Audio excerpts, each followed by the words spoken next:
قرآن کہتا ہے وَإِن لَمْ تَفْعَلْ، آیت کا نمبر نوٹ کیجئے، سورہ مائدہ آیت نمبر 67،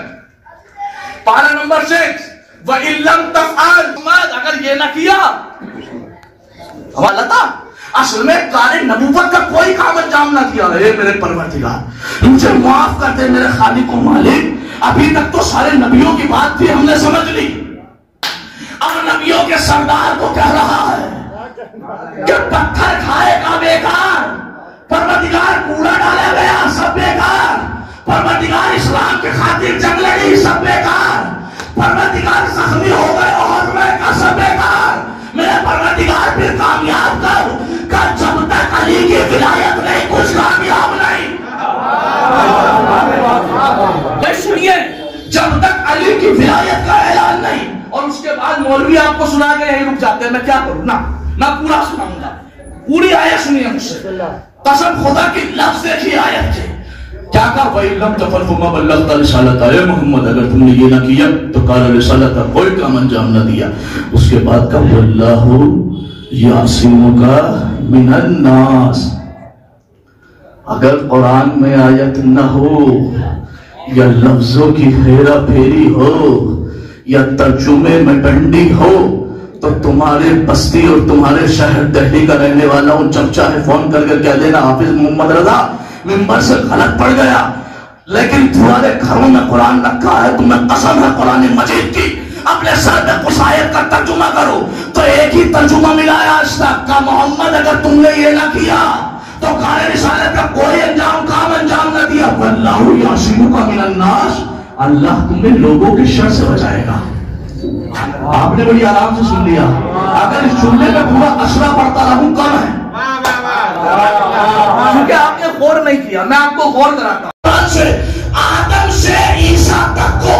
اللہ نے ٹارگیٹ دے دیا کہ اگر تم نے دو کام محمد کے نہ کیے تو تم نے کچھ بھی نہ کیا، تم نے کچھ بھی نہ کیا، تم نے کچھ بھی نہ کیا، تم نے کچھ بھی نہ کیا، جو پہنچ گئے ان کی عقلوں کو سنا، اگر تم نے یہ دو نہ کیے تو تم نے کچھ بھی نہ کیا۔ ارے اٹھاؤ تاریخ محمد، آدم سے عیسیٰ تک کو کہا اگر یہ دو نہ کیا تو کچھ بھی نہ کیا، اور محبت کو کہا اگر اعلان ولایت نہ کیا۔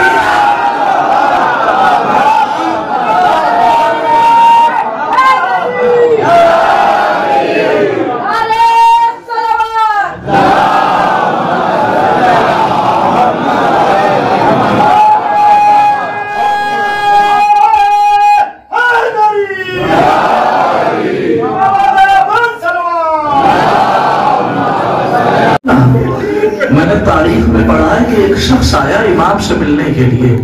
اس نے زندان میں جھانک کے دیکھا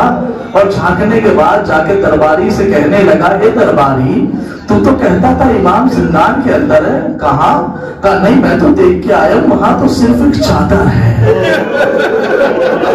کہا تم نے غور نہیں کیا اس چادر کے نیچے ہی تیرا امام ہے۔ اب سوچئے کتنے کمزور ہو گئے تھے مولا کہ یہ نہیں پتا چل رہا تھا کہ چادر کے نیچے کوئی ہے یا نہیں۔ اجرکم علی الصحرا، اللہ تعالیٰ نے امام مظلوم نے کربلا جب قید میں رہ کے جسم لاغر ہو گیا تو ایک سندھی نام کے شخص نے امام کو آگے زہر دیا۔ مجھ سے سنو گے زہر کی کیفیت سنو خدا کے واسطے، حالانکہ ارباب علم و فہم اور دہلی کا مجمع ہے الحمدللہ سب سمجھتے ہیں، لیکن میں صرف کیفیت بیان کرنا چاہ رہا ہوں۔ جب کبھی زہر دیا جاتا ہے تو زہر کی تاثیر یہ ہوتی ہے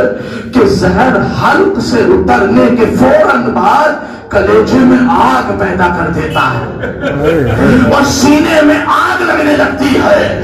اور انسان تڑپنے لگتا ہے، بس ایک ہی آواز آتی ہے منہ سے، پانی پانی پانی۔ ارے بغداد کا قیدی ایڑیاں رگڑ رگڑ کے کہہ رہا تھا پانی، لیکن کوئی نہ تھا جو پانی پلاتا۔ میں کہوں گا مولا ارے آپ کے پاس کوئی نہ تھا، مجبوری تھی، لیکن ہائے کربلا سوکھی ہوئی رگیں، شبر کا کند خنجر۔ ایک اور منظر منظر سنو، خدا تمہیں سلامت رکھے۔ منظر یہ ہے کہ جس وقت غریب اسیر بغداد جب ایریا لگا رہے تھے نا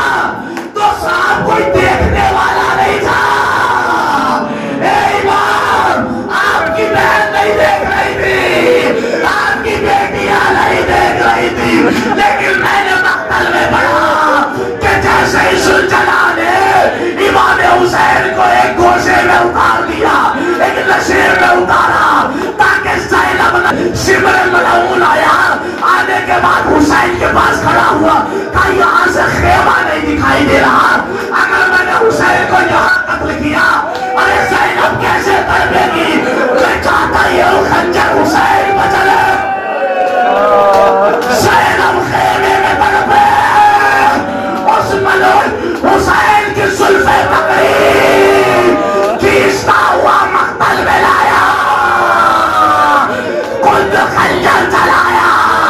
زینب نے آواز دی اے شمر میرا بھیا، اجرکم الزہرا، اے مولا قاسم، جب آپ کا اس وقت انتقال ہوا مولا تب میں نے روایت میں پڑھا آپ کا بیٹا امام رضا پہجا سے امامت آپ کے پاس آ گیا تھا مولا، اے مولا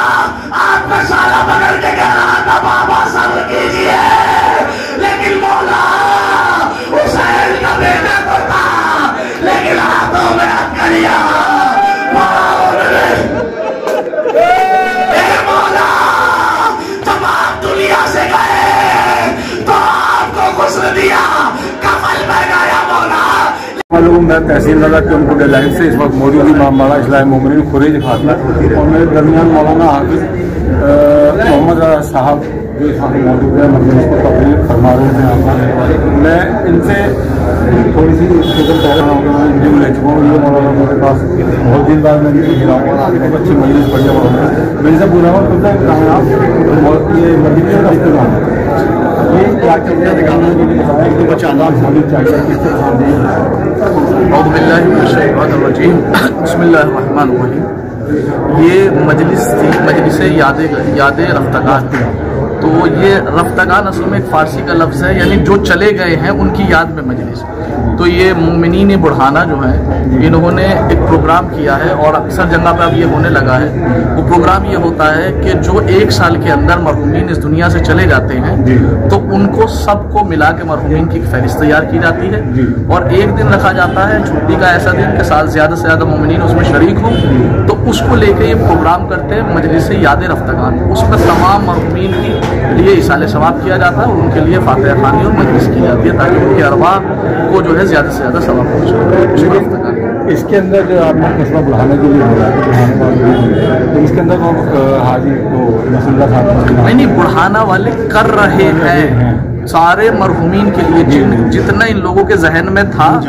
کہ صاحب یہ بھی اس سال گئے، یہ بھی سال گئے، یہ بھی سال گئے، سارے کے سارے مرحومین کی فہرست تیار کر کے انہوں نے جتنا ہو سکتا تھا اس کے لیے ان لوگوں نے یہ قدم اٹھایا اور کئی سال سے یہ لوگ کر رہے ہیں۔ تو یہ مجلس تو آگے بھی اور بھی بہت ساری جگہ ہوتی ہے، جیسے کشمیری گیٹ بنجے شریف میں بھی ہوتی ہے، ایک سال کے اندر جتنے مرحومین جاتے ہیں غالباً ذی الحجہ کے مہینے میں، سال کے آخری مہینے میں وہاں پہ ہوتی ہے، اور بھی جگہ پہ ہوتی ہے اور کرنی چاہیے، اپنے مرحومین کو یاد رکھنا چاہیے، یہ اچھی اولاد کا فریضہ ہے۔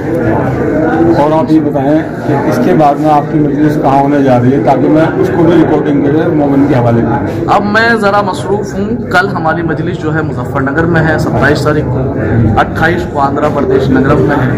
29 کو پھر منگلور میں ہے، 30 کو چھولا میں ہے۔ دہلی میں کب؟ ابھی دہلی میں نہیں ہے، ابھی دہلی میں نہیں ہے، ابھی سب جو ہے باہر ہی۔ چلیے انشاءاللہ کبھی انشاءاللہ سب دہلی میں آئیں گے تو یہ تھے حافظ مولانا سید محمد رضا صاحب رضوی جو کہ یہاں پر مجلس کو خطاب فرما رہے تھے۔